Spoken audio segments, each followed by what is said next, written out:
వాగర్థావివ సంపృక్తౌ వాగర్థ ప్రతిపత్తయే జగతః పితరౌ వందే పార్వతీ పరమేశ్వరౌ. భజే శ్రీచక్రమధ్యస్థాం దక్షిణోత్తరయోః సదా శ్యామావార్తాళి సంసేవ్యాం భవానీం లలితాంబికాం. నమో మహద్భ్యో ఋషిభ్యో గురుభ్యో నమః. ఉపనిషత్తులను అమ్మనే ప్రతిపాదన చేస్తున్నాయని మనం చెప్పుకున్నామే. ఎక్కడెక్కడున్నాయంటే కొన్ని ఉపనిషత్తులైన అమ్మ ఒక్కసారి స్మరించుకుంటే ఒక ఆనందం. ఎన్ని ఉపనిషత్తులు అద్భుతంగా అమ్మని ప్రతిపాదన చేస్తున్నాయి. ముందు మనం దశోపనిషత్తుల్లోకి వెళ్తే కేనోపనిషత్తు అంతా అమ్మతత్వాన్ని మనకి చెప్తూనే ఉన్నది. అంతేకాదు ప్రత్యేకించి దేవ్యుపనిషత్తు మనకి వివరిస్తూ సైషా దేవీ జగదండమసృజత అహం రుద్రేభిర్వశభిశ్చరామి. ఇవన్నీ దేవి ఉపనిషత్తులు. దేవి అధర్వశీర్షం ఉంది, దేవి ఉపనిషత్తు ఉంది. నమస్తేస్తు భగవతి భవతీ మాతురస్మాన్ పాతు సర్వతః సైషాష్టౌ వసవః సైషా ఏకాదశ రుద్రాః సైషా ద్వాదశాదిత్యాః సైషా విశ్వే దేవాః సోమపా అసోమపాశ్చ సైషా యాతుధానా అసురా రక్షాగుంసి పిశాచాః యక్షా సిద్ధాः సైషా సత్వరజస్తమాంసి సైషా ప్రజాపతీంద్రమనవః సైషా గ్రహనక్షత్ర జ్యోతిర్గుంషి కళాకాష్ఠాదిస్వరూపిణి తామహం ప్రణమామి నిత్యం పాపాపహారిణీం దేవీం ముక్తిముక్తిప్రదాయినిం అనంతాం విజయాం శుద్ధాం శరణ్యాం శివదాం శివాం. ఇది ఉపనిషత్తుల్లో చెప్పబడి అమ్మవారి మంత్రములండి. ఎన్నున్నా ఇలాగ అరుణోపనిషత్తు, త్రిపురోపనిషత్తు, భావనోపనిషత్తు, బహురుచోపనిషత్తు, వీటిలో చాలా నేరుగా చెప్పారు. అందులో అమ్మవారి యొక్క మంత్రములు దాచిపెట్టారటండి. అక్కడే ప్రతిపాదింపబడింది. ఉపనిషత్ ప్రతిపాద్యమే శ్రీ విద్య అని చెప్పడానికి అమ్మవారి మంత్రం కామో యో నిక్కామ కళ వజ్రపా నిర్గుహ హస ఉపనిషత్తుల్లో మంత్రం. ఇందులో ఒక్కొక్కటి డీకోడ్ చేస్తే మంత్రోద్ధారం. కామో యో నిక్కామ కళ, ఉదాహరణకి కామహ అంటే కకారం, అలా మంత్రోద్ధారం జరుగుతుంది. అంటే ఇది ఎక్కడ చెప్పబడింది? ఉపనిషత్తుల్లో. ఇప్పుడు చూడండి, అందుకే ఇక్కడ మనం బాగా అర్థం చేసుకుంటే సర్వోపనిషత్తు గుష్ట మరింత తేలికవుతుంది. శృతి సీమంత సింధూరీకృత పాదాబ్జ ధూళిక అనగా ఉపనిషత్తులంతటా ప్రతిపాదింపబడినది. ఇప్పుడు ఎన్ని శాస్త్రాలు ఇస్తున్నాయి జాగ్రత్తగా చూడండి. ఇది గుత్తి చాలా అద్భుతమండి. అందుకే రసజ్ఞత అనే గుణం ఉంటే కానీ కవిత్వం చెప్పకూడదట. అందుకే చూడండి, నిజమైన కవి సమ్మేళనాలు జరిగితే జనాలు చాలా తక్కువ మంది ఉంటారు. ఎందుకంటే రసజ్ఞులు ఎప్పుడూ తక్కువ మంది ఉంటారు. మరి ఇక్కడ చాలామంది వస్తున్నారు ఏంటంటే పుణ్యపు ఆభా వింటే ఏదో వచ్చేస్తుందని ఆశాపరులు ఎక్కువ మంది వస్తారు. తప్పేం లేదు, పుణ్యం తప్పకుండా వస్తుంది. అదే ఇక్కడ రసజ్ఞత ఎప్పుడు తక్కువే ఉంటుంది. కానీ రసజ్ఞుడైన వాడు కానీ విన్నాడు అనుకోండి, వాడికి సిద్ధి చాలా తొందరగా వస్తుంది. అందుకే మనం మొన్న మహాసిద్ధి దగ్గర చెప్పుకున్నాం. ఊరికినే చదవడం కాదు, అందులో ఉన్న భావాన్ని ఆస్వాదించగలిగితే రసోల్లాసం అనే సిద్ధి అంటారని చెప్పాం కదా. ఇప్పుడు రసోల్లాసం అనే సిద్ధి స్థితికి వెళ్ళే వరకు ఇది అర్థమవుతుందండి. అది కావాలి. రసోల్లాసం చేస్తే ఎన్ని అందాలు కనబడుతున్నాయో చూడండి. ఎంత శాస్త్ర సంపుటి. నిజాజ్ఞారూప నిగమ అంటే వేదములు చూపించారు. శృతి సీమంత సింధూరీకృత పాదాబ్జ ధూళిక అంటే ఉపనిషత్తులు చూపించారు. అయిపోయింది కదా. ఇప్పుడు మరొక శాస్త్రం చెప్తున్నారు. సకలాగమ సందోహ శుక్తి సంపుట మౌక్తిక. ఎంత చక్కటి వాక్యం చూడండి. ఇది కూడా ఒకటే వాక్యం. సకలాగమ సందోహ శుక్తి సంపుట మౌక్తిక. అమ్మవారు ముత్యంలా మెరిచిపోతున్నట్టండి. ముత్యం అసలు లావణ్యం అనే మాటకు అర్థం ఏంటంటే లవణస్య భావం లావణ్యం అంటే ఉప్పులా ఉందని అర్థం. అంటే ఏమైనా బాగుందండి. ఉప్పు కళ్ళు తీసుకోండి, ఉప్పురాయిలో నిగనిగ ఉంటుంది. ఈ నిగనిగ మళ్ళీ ఎక్కడ కనబడుతుంటే ముత్యంలో ఉంటుందట. నిగనిగలాడుతున్న ముత్యం నునుపుగా నిగనిగలా ఉంటుందట. ఆ నిగనిగలాడుతున్న నునుపుదనంతో కూడిన అందాన్ని లావణ్యం అనాలండి. అందుకే అమ్మవారు లావణ్యం లలిత అంటే ముత్యపు సౌందర్యమే ఆవిడ దగ్గర ఉంది. అందుకే ఆ ముత్యపు సౌందర్యంగా మెరిసిపోతుంది ఆవిడ. ఎర్ర ముత్యం అనుకుంది అమ్మవారిని. ఇది ఇంకా బాగుంది. పగడం అంటే మళ్ళీ వేరేగా ఉంటుంది. ఆ నునుపుదనం ఉంది కనుక అమ్మవారు ముత్యం.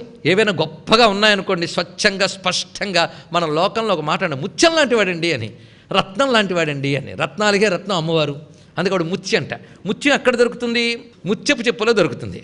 పైన ఒక డొప్ప, కింద ఒక డొప్ప ఉంటుంది, రెండు దవడల్లాగా. ఈ రెండు డొప్పల మధ్యలో ముత్యం పుడుతుందిట. ఆ రెండు డొప్పలతో ఉన్నదాన్ని ముత్యపు చిప్ప అంటాం. దీనికే సంస్కృతంలో శుక్తి సంపుటము అంట. శుక్తి సంపుటం రెండు కలిసి ఉన్నాయి కనుక సంపుటం. పెట్టెకి కూడా సంపుటం అని పేరు. పైన కప్పు కింద బాగా ఉంటుంది. అలాగే శుక్తి సంపుట అంటే ముత్యపు చిప్ప అని అర్థం. ఆ ముత్యపు చిప్ప లోపల ముత్యం పుడుతుంది. అలాగే అమ్మవారు ఒక ముత్యమైతే ఈ ముత్యాన్ని మీరు ముత్యపు చిప్పలోనే పట్టుకోవాలి. ఆ ముత్యపు చిప్ప ఏమిటి? గొప్ప మాట చెప్తున్నాడు చూడండి. ముత్యపు చిప్పలో దొరికినట్లుగా అమ్మ అనే ముత్యము శాస్త్రం అనే ముత్యపు చిప్పలో దొరుకుతుందండి. అంత అందంగా వర్ణించాడు. ఏ శాస్త్రంలోనండి? ఈ శాస్త్రమే ఆ శాస్త్రం ఏంటండి? సకలాగమ సందోహ శక్తి సంపుట ముక్తిక. అన్ని శాస్త్రములు కలిసిపోయి ఒక ముత్యపు చిప్ప అయితే అందులోని ఒక ముత్యం పుట్టిందిట. ముత్యం అంటే ముత్యపు చిప్ప చేసుకున్న తపస్సు. ముత్యపు చిప్పలో పండిపోయింది. ముత్యపు చిప్ప యొక్క సారం ముత్యం. మొత్తానికి మనం ముత్యపు చిప్ప పట్టుకుని ఏం చేస్తాం? ముత్యం తీసుకుని చిప్ప పారేస్తాం. తర్వాత ఎవడో తీసుకుని దాన్ని మామిడిగా తొక్క తీస్తాడు. మనకు ప్రధానం ఏంటి? ముత్యమే. కానీ చెప్పలేకపోతే ముత్యం లేదే. ఎంత గొప్ప మా భావంలో చూడండి. ఇక్కడ శాస్త్రం ఎంతవరకయ్యా అంటే నీకు పరతత్వం చెప్పడం వరకే. పరతత్వం తెలిసి ఇంక శాస్త్రం గౌరవ పట్టించుకోకు. అందుకే కృష్ణ పరమాత్మ గీతలో త్రైగుణ్య విషయావేద నిస్త్రైగుణ్యో భవార్జున అన్నాడు. అంటూ ఏన త్యజసి తత్యజ, దేనితో దీన్ని విడిచిపెట్టావో దాన్ని విడిచిపెట్టన్నాడు. ఎంత గొప్ప మాట. అంటే మనం ముత్యం తీసేసుకుని ముత్యం చెప్పు వదిలేసాం. కానీ ముత్యం రావడం వరకు చెప్పు అవసరమే. అందుకు సారవస్తు సకల శాస్త్రముల సారము అమ్మవారే అని చెప్పడం దీని యొక్క భావం అండి. అంటే సకల ఆగమములు ముత్యపు చిప్ప అయితే అమ్మవారు ముత్యంలో వచ్చేట. అంటే సర్వశాస్త్రములు మథించి మథించి మథించి వాటి తపస్సు సారం తీస్తే ప్రతిపాదింపబడే పరతత్వం ఈ ముత్యం. అందుకు మౌక్తిక అని శబ్దం వేశారు. ముత్యానికి ఇదే కదా పదం. అందుకే మౌక్తిక అనే పదం సరిగ్గా సరిపోతుంది. సకలాగమ సందోహ శుక్తి సంపుట మౌక్తిక. మౌక్తిక అనే మాట చాలా గొప్ప రహస్యం అండి. ఇంకా చూద్దాం. ముక్త, ముక్తి, మౌక్తిక మూడు ఒకటే అర్థం. మౌక్తిక అంటే మోక్షావస్థ. ముక్తికి సంబంధించింది మౌక్తికం. మౌక్తికం మోక్షావస్థ. ఈ మోక్షావస్థ సర్వశాస్త్రముల యొక్క సారమైన అవస్థ. అందుకే అమ్మవారు ఎవరు? మోక్షావస్థ స్వరూపుడిలో ఉన్న తురియ భూమికి చెందిన పరతత్వం అని చెప్పడం కోసం మౌక్తిక అనే శబ్దం అంత చక్కగా చూపించారండి ఇక్కడ. ఆ పదం అంత గొప్పగా ఉంది. అందుకే సకలాగమ సందోహ శుక్తి సంపుట మౌక్తిక. ఆగమం అంటే ఏమిటి? ఇప్పుడు ఇది కూడా చెప్పుకోవాలి. చాలామంది ఆగమాలంటే వేదాలు అని రాసేస్తారు. మరి నిగమం అంటే? నిగమం అన్న వేదము, ఆగమము అంటే నిజానికి శాస్త్రము అని అర్థం అండి. నిగమం అంటే వేదం మాత్రమే చెప్పబడుతుంది. ఆగమము అంటే వేదాలతో పాటు మంత్రశాస్త్రం కూడా చెప్పబడుతుంది. అందుకే మంత్రశాస్త్రాలకు ఆగమాలు అని పేరు. శైవాగమం, శాక్తాగమం, సౌరాగమం ఇవన్నీ ఆగమాలు. అందుకే శైవ నిగమం, శాక్త నిగమం లేదు చూడండి ఇక్కడ. వీటికి ఆగమాలు అంటారు. ఆగమాలు అంటే ఉపాసనా పద్ధతుల్ని తెలియజేసే శాస్త్రములకు ఆగమములని పేరు.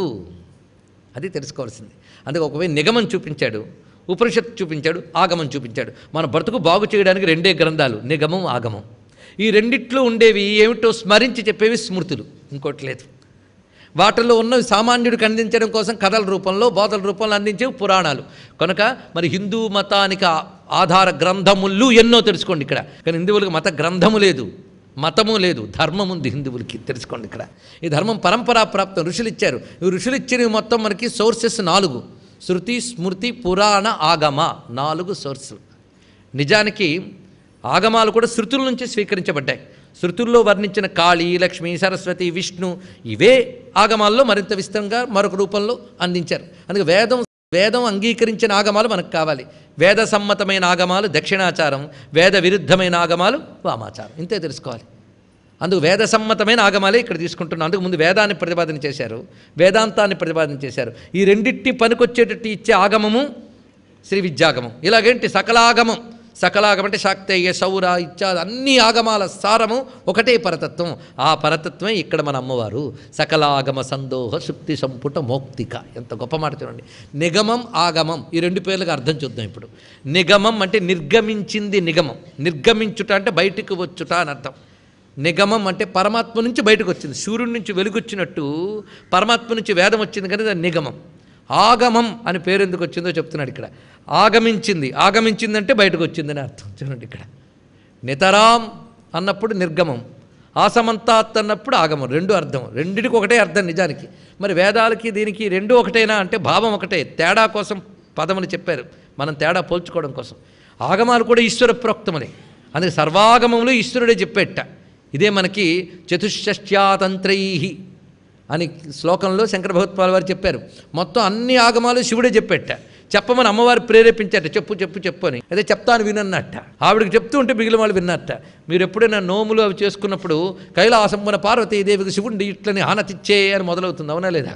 తీరుకొచ్చిన నోముల గురించి చెప్పాడా అంటే ఇక్కడ అర్థం ఏంటంటే మనం తరించే శాస్త్రములన్నీ పరమాత్మ నుంచి ఋషులకి, ఋషుల నుంచి మనకు వచ్చాయని చెప్పడం కోసం, శాస్త్రం భగవంతుడి నుంచి వచ్చిందని చెప్పడం కోసం శివుడిచ్చాడు, విష్ణువు ఇచ్చాడని చెప్పారండి ఇక్కడ. అలాగా శివుడి నోటి నుంచి వచ్చి అమ్మ చెవిలోకి ఆగమించింది కనుక ఆగమం అని పేరు. ఇది తెలుసుకోండి ఇక్కడ. అలా మనకు వచ్చేట. ఎందుకంటే మనకు అడగడం కూడా చేత కాదని మన తరపున అమ్మవారు అడిగారు. ఆవిడ పుచ్చుకుని మనకి ఇచ్చిందనమాట. అందుకు ఆగమములు అని వీటికి పేరు. కనుక మనం తరించడానికి పనికొచ్చేవి నిగమాలు, ఆగమాలు. ఈ రెండూ అమ్మ రూపములే. అందుకే నిగమాల అమ్మ ఆజ్ఞారూపములు, వేదాంతమునందు అమ్మ తత్వమే ప్రతిపాదింపబడుతున్నది. సమస్త ఆగమముల యొక్క సారము అమ్మవారే. సకల ఆగమ సందోహ సుక్తి సంపుట మౌక్తిక. ఇంత అందమైన వాక్యం. ఇప్పుడు మరొకటి, ఇదే నామం నారాయణ భట్టు యొక్క పాఠంలో అయితే సత్కులాగమ సందోహ సుక్తి సంపుట మౌక్తిక అని వేరే పాఠం ఉందండి. ఇదే నామం నారాయణ భట్టు యొక్క పాఠంలో అయితే సత్కులాగమ సందోహ సుక్తి సంపుట మౌక్తిక అని వేరే పాఠం ఉందండి. సత్కులాగమ సందోహ, సకలాగమ లేదు అక్కడ. అంటే మనం ఎలాగైతే ఇదివరకు పాఠాలు సవరించుకున్నామో లేదు సవరించుకోవచ్చు, సవరించుకోపోయినా తప్పులేదు, భావం ఏం చెడదు. అందుకే సత్కులాగమ, సత్కులాగమ అన్నప్పుడు ఇక్కడ ఉత్తమమైన కులము అంటే సంప్రదాయ పరంపర. కులం అనగా సంప్రదాయ పరంపర. మంచి గురు పరంపరకి కులం అని పేరు. కులామృతైకరసిక దగ్గర మనం చెప్పుకున్నాం కనుక సత్ కుల, చక్కని గురు పరంపరతో వచ్చినటువంటి ఆగమముల అన్నిటి యందు ప్రతిపాదింపబడిన సారవస్తువు ఈవిడే. ఈ సారవస్తువును పట్టుకుంటేనే మోక్షం లభిస్తుంది. అందుకే మౌక్తిక అనే మాటలో ముక్తిని ధ్వనింపజేశాడండి అక్కడ. అది అర్థం. ముక్తినివ్వడానికే పనికొస్తుంది. అమ్మ తత్వం తెలిస్తేనే ముక్తి. అది కాకుండా ఆగమాల్ని అంటే మంత్రాన్ని, ఉపాసన్ని, అమ్మవారి తత్వం తెలుసుకోకుండా కోరికల కోసం వాడుకుంటే మౌక్తిక లేదు. ఇంక మనకి చెప్పే ముత్యపు చెప్ప అది అనమాట. మన చెప్ప కాదు కదా, సారం కావాలి. అందుకే సార వస్తువు దొరికే వరకు సాధన చేయమని చూపిస్తున్నాడు ఇక్కడ. సత్కులాగమ సందోహ శుక్తి సంపుట మౌక్తిక. మొత్తానికి నిగమాలు కానీ ఆగమాలు ఎందుకోసం పుట్టాయండి? మనకు చతుర్విధ పురుషార్థాలు ఇవ్వడానికే కదా. కనుక అమ్మవారు ఈ 4 పురుషార్థాలు మనం ఇవ్వడం కోసమనే వేదములు, వేదాంతములు, ఆగమాలు ఏర్పాటు చేసిందండి. అందుకే పురుషార్థప్రద. ఎంత అనుబంధం చూడండి, ఆశ్చర్యం. పురుషార్థప్రద, పురుషార్థములు ఇచ్చున్నది అని అర్థం ఇక్కడ. అంటే పురుషార్థాలు ఎన్ని? 4. ధర్మ, అర్థ, కామ, మోక్షములు. పేర్లు అందరికీ తెలుసు. ధర్మార్థ కామ మోక్షాలు. కొందరు నా మోక్షం మీదే ఉందండి అంటాడు. ఈ లోపల వార్త వస్తుంది, మీ ఇంట్లో ఏదో ప్రమాదం జరిగింది, అయ్యో తర్వాత వస్తానండి అంటాడు. కబుర్లు వద్దండి. మనకి అర్థకామాలు కూడా కావాలి. కోరికలు లేకపోయినా అవసరాలు ఉంటాయి, బ్రతుకున్నంతకాలం కావాలి. అందుకే అమ్మవారు ఒక గొప్ప కోరిక కోరుకున్నట్ట. పిల్లలు బాగుపడడానికి ఏదైనా శాస్త్రం అడిగింది స్వామివారిని. ఆలోచించాడు, ఇస్తున్నాలే, ఇచ్చాడు. ఆరోగ్యానికి ఈ మంత్రం, భోగానికి ఈ మంత్రం, ఐశ్వర్యానికి ఈ మంత్రం, ఆయుష్కి ఈ మంత్రం, అబ్బా బోళ్ళు తయారు చేసేట. అలా ఉంది అన్నాడు. నాకేం నచ్చలేదండి ఆవిడ. ఇదేమిటి, ఇదేగా వాళ్ళకి కావాలి అని. వాళ్ళకి అది కావాలేమో కానీ వాళ్ళకి ఇది సరిపోదు. ఇవి ఇస్తుంటే ఎప్పుడు ఎంతకాలం వాటితో ఆడుకుంటుంటారు. మా పిల్లలకి ఏదో మంచి పని చేయండి అని అడిగితే చాక్లెట్ పెట్టుకొని ఇస్తే అలా ఉంటుందండి. ఇదే పిల్లలకు నువ్వు ఇచ్చే ఆస్తి, చాక్లెట్ పెట్లా. ఈ లౌకికమైనవి ఎంతకాలం చెప్పు.